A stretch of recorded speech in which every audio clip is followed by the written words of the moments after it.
বালুরঘাটে খুনের ঘটনায় 6 অভিযুক্তের যাবজ্জীবন কারাদণ্ড। দীর্ঘ 1 দশক পর খুনের মামলায় রায় দিল দক্ষিণ দিনাজপুর জেলা আদালত। 2014 সালে বালুরঘাট এয়ারপোর্ট এলাকায় রামপ্রসাদ হালদার নামে এক ব্যক্তির ক্ষতবিক্ষত দেহ উদ্ধার হয়। তদন্তে উঠে আসে শ্যামল হাসদা, রাকেশ দাস, রঞ্জিত বিশ্বাস, জয়দেব দাস, আনন্দ নুনিয়া, সুরদীপ দাসের নাম।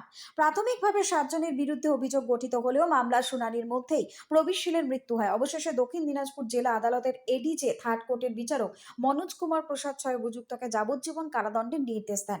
302 এবং 34 ধারায় যাবজ্জীবন কারাদণ্ডের পাশাপাশি 30,000 টাকা জরিমানা, অনাদায়ে 5 মাসের বিনাশ্রম কারাদণ্ডের আদেশ দেওয়া হয়েছে। 201 এবং 34 ধারায় 7 বছরের সশ্রম কারাদণ্ড এবং 10,000 টাকা জরিমানা ধার্য করা হয়। একই সঙ্গে 506 এবং 34 ধারায় 7 বছরের সশ্রম কারাদণ্ডের সাজা ঘোষণা করা হয়েছে। সরকারি আইনজীবী ঋতব্রত চক্রবর্তী জানান, দীর্ঘ লড়াইয়ের পর ন্যায় বিচার মিলেছে। রামপ্রসাদ হালদারের মা আদরি হালদার রায়ে সন্তোষ প্রকাশ করে জানান, অবশেষে ন্যায় পেলাম, আদালতের রায়ে আমরা খুশি। Bureau report, Hili news Bangla. এখন আজকে on point of sentence learned court দুপক্ষকে শোনার পর এই 6 জন আসামি যাদেরকে কালকে লার্নেড কোর্ট দোষী সাব্যস্ত করেছিলেন তাদেরকে 302 ও 34 ধারার আইপিসিতে যাবজ্জীবন কারাদণ্ড, 30,000 টাকা ফাইন ও অনাদায়ে আরো 5 মাসের বিনাশ্রম কারাদণ্ডের আদেশ দিয়েছেন। 201 ও 34 ধারার আইপিসির 7 বছরের সশ্রম কারাদণ্ড, 10,000 টাকা ফাইন ও অনাদায়ে আরো 3 মাসের বিনাশ্রম কারাদণ্ডের আদেশ হয়েছে।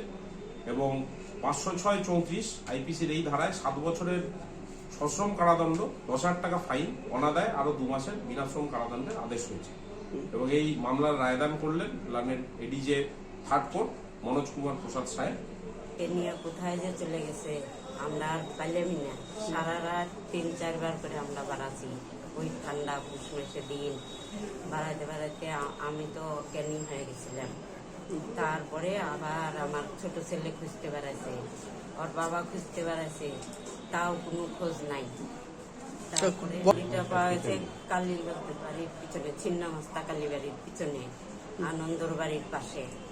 আচ্ছা, ওইখান থেকে আনন্দরা মানে বডির হাত সামলা দিছে ভোরের রাতে। কোথায় ছিল?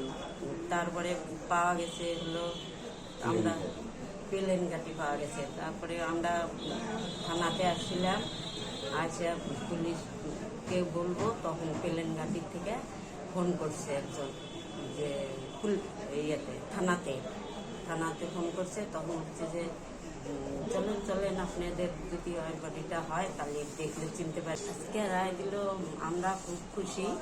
আমাদের সবাই দেখছে, আমাদের সবাই আমাদের দিকে সাক্ষী দিছে, পাড়ার লোকও সাক্ষী দিছে।